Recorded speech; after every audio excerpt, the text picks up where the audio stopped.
Pag mo lang. Shine, this is your question. If you could go back in time, what would you want to change in history and how would you change it? Kung makababalik ka sa nakaraan, ano ang nais mong baguhin dito at paano ito babagoy? Paano mo ito mababago? Good evening, everyone. Una-una po sa lahat, gusto kong baguhin yung pag-uso ng mga gera, yung pag-uso ng mga wars, yung pagkakagalit-galit, at yung pagsakop ng ibang bansa sa bansa natin.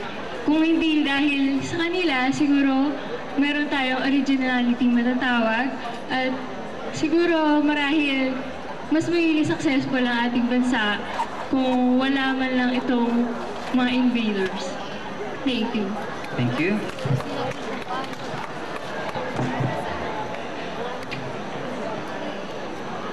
Here's your question. If you win in this pageant tonight, who will be the first person that you will thank? Kung mananalo ka ngayon sa pageant na to, sino yung unang tao na nais mong pasalamatan? Una-una po, magandang gabi po sa inyong lahat. Kung mananalo naman po ako ngayong araw na ito, gabing ito, ang una kong papasalamatan ay aking mga magulang. Dahil nandito po sila lagi para sa akin, nagmamahal, sumusuporta po. Kahit ganito po ako. Kaya, maraming salamat po. Parents. Thank you.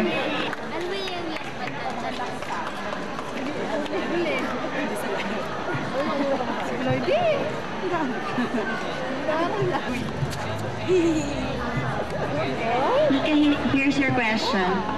Do you think the College of Nursing should continue holding the Con Week and this pageant annually?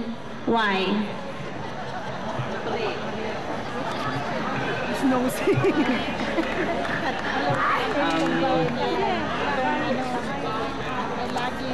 Nahihirapan na.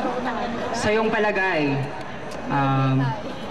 nararapat bang idaos itong college night natin sa taon-taon?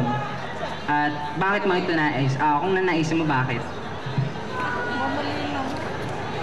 Good evening, everybody. Definitely, the students and faculties deserve this program to be celebrated annually because we can see the joy in their eyes while watching this celebration, this program. Thank you.